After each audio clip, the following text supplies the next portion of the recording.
तुम्हारे ex boyfriend के साथ तुम्हारे मैसेजेस और हाँ पवन के साथ तुम्हारा sex video. And right now look at this. तो कहानी की शुरुआत होती है सपना से, जो उदास होकर बैठी है। तभी उसका पुराना आशिक आकाश वहाँ आता है। आकाश और सपना ये दोनों एक दूसरे से बहुत ही प्यार करते हैं, पर आकाश के फैमिली वालों ने उसका रिश्ता लंदन में तय कर दिया है, जिसके खिलाफ आकाश नहीं जा सकता। इसी के कारण सपना भी बहुत ही ज़्यादा आकाश पर नाराज़ है।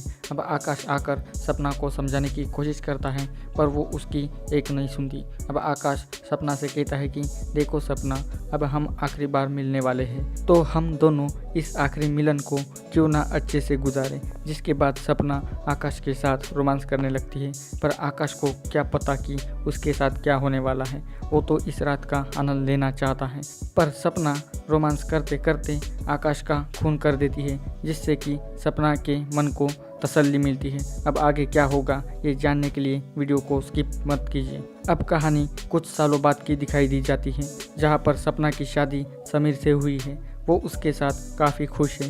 समीर ऑफिस जाते समय सपना को रात में तैयार होकर रहने के लिए कहता है, ताकि वो दोनों होटल में जाकर डिनर कर सकें। फिर रात को सपना तैयारी करने लगती है और इधर करण अपनी भाभी सपना को अपने कमरे से कपड़े बदलते हुए देखने लगता है। अब इधर सपना पूरी तरह तैयार होकर अपने पति समीर की राह देखने लगती है, पर आधी रात हो जाती है, पर समीर ऑफिस से लौटकर घर नहीं आता। फिर अगले दिन सभी मिलकर खाना खाने लगते हैं। अब करण अपनी भाभी पर ही नज़रें रखने लगता है, क्योंकि करण को अपने भाभी के रसगुल्ले बड़े प्यारे लगते हैं। फिर समीर कल के लिए सपना से माफ़ी मांगता है और कल मूवी देखने जाने का सपना से वादा करता है। फिर दोपहर को सपना पौधों को पानी डालने लगती है। तभी वहाँ करण आकर उनको घूरने लगता है और उनकी फ़ोटोज़ अपने मोबाइल में निकालने लगता है। तभी सपना की नज़र करण पर पड़ जाती है, जिसके बाद करण घबरा जाता है। फिर सपना करण के पास आकर ऐसे घूर घूर के क्या देख रहे थे ऐसा पूछने लगती है, तो करण हड़बड़ाहट के मारे कुछ भी बोलने लगता है। फिर अगले दिन करण अपने ऑफिस में अपने भाभी के ही फोटो देखने लगता है। अब करण की शादी तो पहले से ही जानवी के साथ जुड़ी हुई है, फिर भी वो अपनी भाभी की सिल तोड़ना चाहता है, पर क्या वो सच में ऐसा कर पाएगा ये भी देखने वाली बात है। फिर इधर रात को करण घर आकर जानवी के साथ इंटीमेट होने लगता है। दोनों इतनी प्यार से रोमांस करते हैं कि इनकी प्यार भरी आवाज़ें सपना के कानों तक जा पहुंचती हैं। जिसके बाद वो इन दोनों का रोमांटिक सीन देखने के लिए आ जाती है। वो धीरे से दरवाज़ा खोलकर इन दोनों का इंटीमेट वाला सीन देखने लगती है। इन दोनों को ऐसा रोमांस करते देख सपना के रोंगटे खड़े हो जाते हैं। जिसके बाद सपना अपने कमरे में आकर समीर के साथ रोमांस करना चाहती है, पर समीर ऑफिस के काम की वजह से ये सब करने से मना करता है। जिसके बाद सपना का पूरा मूड खराब हो जाता है। फिर कुछ दिनों बाद फिर से सुबह सुबह जानवी और करण फिर से दोनों जानवरों की तरह रोमांस करने लगते हैं। दोनों ऐसे करने लगते हैं कि जैसे कि दोनों बरसों से कभी रोमांस ना किए हो। अब घर पर कोई नहीं होता, जिसके कारण दोनों भूखे शेरों की तरह आपस में रोमांस करने लगते हैं। पर तभी कोई घर की बेल बजाता है, जिसके बाद जानवी कपड़े लगाकर दरवाज़ा खोलने आती है। वो दरवाज़ा खोलती है तो एक अजनबी लड़का दिखता है। तभी सपना वहाँ आकर जानवी को बताती है कि ये पवन है, इंटीरियर डेकोरेटर। फिर सपना जानवी को डेकोरेशन का काम अपने कमरे से शुरू करने के लिए कहती है, जिसके बाद वो पवन को अपना कमरा दिखाने ले जाती है। अब उन दोनों के कमरे में जाते ही आपको ये पता चलेगा कि इन दोनों का पहले से ही अफेयर चल रहा था, पर पवन ने शादी करने से इनकार कर दिया। इसलिए जानवी ने अपनी जिस्म की प्यास मिटाने के लिए नया जोकर यानी कि करण पटा लिया। अब पवन फिर से जानवी के करीब जाने लगता है, पर जानवी उसे थप्पड़ मार देती है। तभी वहाँ सपना आ जाती है। अब रात को सपना फिर से तैयार होकर समीर की राह देखने लगती है, पर इस बार भी समीर कॉल करके उसे कहता है कि ऑफिस में एक इम्पोर्टेंट मीटिंग की वजह से मैं आज भी नहीं घर आ सकता और हम मूवी भी नहीं देखने जा सकते। अब इस बार भी सपना का पूरा मूड खराब हो जाता है। इधर जानवी परेशान होकर रोने लगती है और करण उसे उसकी परेशानी पूछने लगता है, पर जानवी बिना कुछ कहे रोते हुए वहाँ से बाहर आती है। अब ये सारा सीन सपना देख लेती है, जिसके बाद सपना करण के कमरे में जाकर क्या हुआ ये पूछने लगती है। फिर बाद में बातों बातों में सपना करण के हाथ से मोबाइल छीनकर अपनी खींची हुई फ़ोटोज़ दिखने लगती है। जिसके बाद करण घबरा जाता है, पर सपना तो करण के साथ फ्लर्टेशन करने लगती है और बातों बातों में सपना करण के साथ रोमांस भी करने लगती है। दोनों आपस में चुम्मा चाटी करने लगते हैं। जिसके बाद तो दोनों कंबल ओढ़कर इंटीमेट होने लगते हैं। फिर आधी रात को समीर घर पर आता है। इसके बाद शक ना हो इसलिए करण जानवी का नाम लेकर सपना की टुकाई करने लगता है। फिर समीर अपने कमरे में जाता है। उसके बाद सपना भी अपने कमरे में जाती है। फिर कुछ दिनों बाद जानवी और करण दोनों शॉपिंग करके घर वापस आते हैं और आकर अपना शॉपिंग का सामान सपना को दिखाने लगते हैं। फिर थोड़ी देर बाद जानवी का पुराना आशिक उसे फ़ोन करके एक वीडियो चेकआउट करने के लिए कहता है। जिसके बाद जानवी वो वीडियो देखती है जिसमें जानवी पवन के साथ इंटीमेट हो रही है। ये वीडियो देखकर जानवी के पसीने छूटने लगते हैं। जिसके बाद पवन जानवी को मुझसे मिलने के लिए कहता है।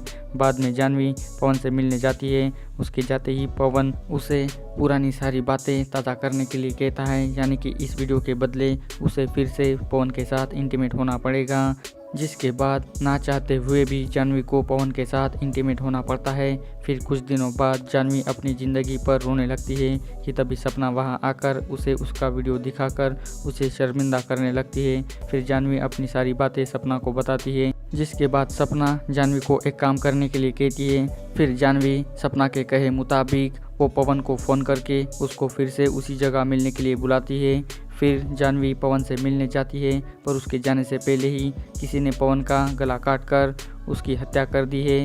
अब जब वो वहाँ जाती है तो पवन को देखकर रोने लगती है और इधर से पीछे से कोई उसकी तस्वीरें लेने लगती है। तभी पीछे से सपना आती है, जिसको देखकर जानवी का मुंह खुला का खुला ही रह जाता है। सपना आकर उसे सब कुछ बताने लगती है कि कैसे मैंने पवन को मार डाला। अब जानवी इस चक्कर में पूरी तरह से फंस जाती है।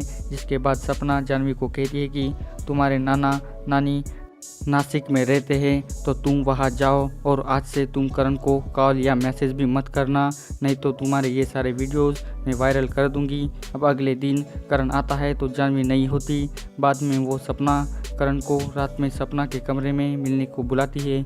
फिर रात को करण सपना की राह देखने लगता है, पर इधर आज रात तो समीर भी मूड में आया है, इसलिए आज रात वो सपना के साथ इंटीमेट होने लगता है।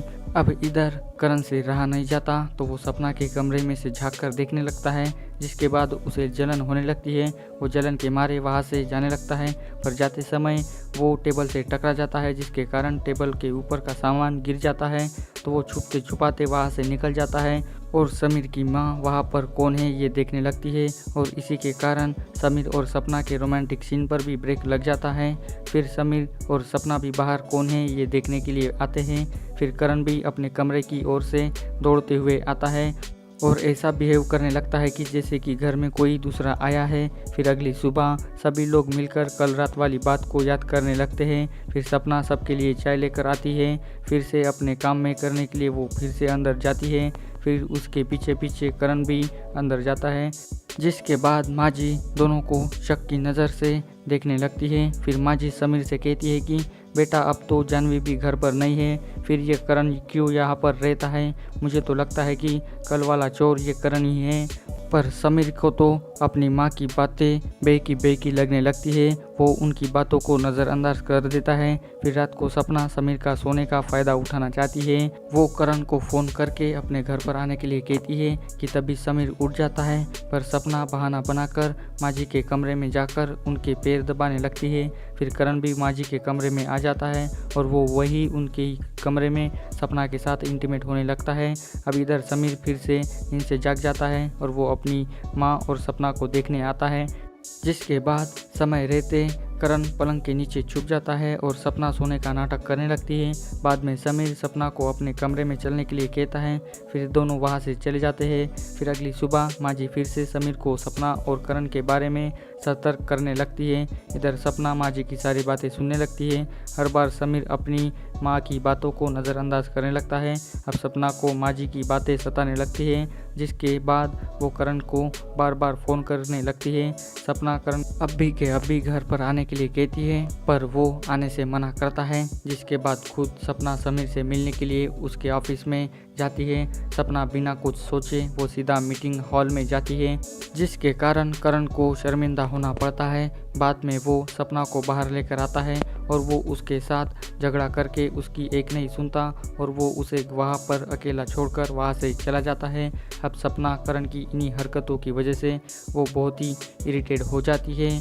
फिर रात को करण घर आता है, जिसके बाद सपना उसके पास जाती है और सुबह वाली गलती को लेकर उससे माफ़ी मांगने लगती है। फिर करण सपना को माफ़ कर देता है और फिर क्या दोनों फिर से अपने रोमांटिक अंदाज में आ जाते हैं।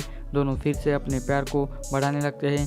दोनों बहुत देर तक रोमांस करते रहते हैं। फिर कुछ दिनों बाद करण अपना सामान पैक करके अपने घर जाने के लिए निकलता है। फिर सपना वहाँ आकर उसे दोबारा कब आओगे ये पूछने लगती है, तो वो अब आगे से ये सब करने से मना करता है। तो अब सिर्फ जानवी के साथ ये सब करना चाहता है, जिसे सुनकर सपना बहुत ही ज़्यादा गुस्सा हो जाती है। जिसके बाद वो बंदूक निकालकर करण के ऊपर तान देती है। बाद में सपना समीर को फ़ोन करके अर्जेंटली घर पर बुलाती है। फिर समीर के आते ही सपना दोनों को अपने निशाने पर लेती है और कहने लगती है कि मैं करण से बहुत प्यार करने लगी हूँ और मैं अब उसके बिना नहीं रह सकती, पर यह है कि जानवी के पीछे पड़ा है, उसे तो सिर्फ वही चाहिए। अब मैं क्या करूँ, मुझे कुछ समझ नहीं आ रहा है। फिर सपना करण को अपने ट्रिगर पर रखकर उसको कपड़े उतारने के लिए कहती है और अपने पति समीर के सामने ही उसे अपने साथ रोमांस करने के लिए कहती है। अब ना चाहते हुए भी करण को ये सब कुछ करना पड़ता है। फिर इधर समीर अपने हाथों को जैसे तैसे करके छुड़ा लेता है। फिर वो चाकू लेकर सीधा सपना की गर्दन को काट देता है और इसी के साथ उल्लू की वेब सीरीज़ रॉन्ग टर्न की कहानी का भी अंत यहीं पर हो जाता है। अब बात करें इस वेब सीरीज़ की स्टारकास्ट की, तो इस वेब सीरीज़ में आपको परोमिता दे एज सपना, माधवी लावरे एज जानवी, लक्ष्य हांडा एज करण, ये सभी आपको इस वेब सीरीज़ में दिखाई देने वाले हैं। सभी ने मिलकर बहुत ही अच्छी एक्टिंग की है और इस वेब सीरीज़ की कहानी भी बहुत ही अच्छी है। अगर आपने अभी तक इस वेब सीरीज़ को नहीं देखा तो आपको ये वेब सीरीज़ आसानी से उल्लू के ऐप पर देखने को मिलेगी। इस वेब सीरीज़ में काफ़ी आपको रोमांटिक सीन्स भी देखने को मिलने वाले हैं और मर्डर सीन्स भी आपको देखने को मिलने वाले हैं। अगर आपने अभी तक इस वेब सीरीज़ को नहीं देखा तो प्लीज़ आप इस वेब सीरीज़ को जाकर देखिए, क्योंकि ये उल्लू की one of the best web series में से एक है। तो बस आज के वीडियो में बस इतना ही। अगर ये वीडियो आपको अच्छी लगी हो तो मेरे चैनल को जल्दी सब्सक्राइब कर दीजिए और इस वीडियो की लिंक अपने दोस्तों के साथ भी शेयर कर दीजिए और जाते जाते इस वीडियो को लाइक भी कर दीजिए। सो मिलते हैं अभी अगले वीडियो में। Thanks for watching this video. See you in next video. Stay safe and stay happiest always.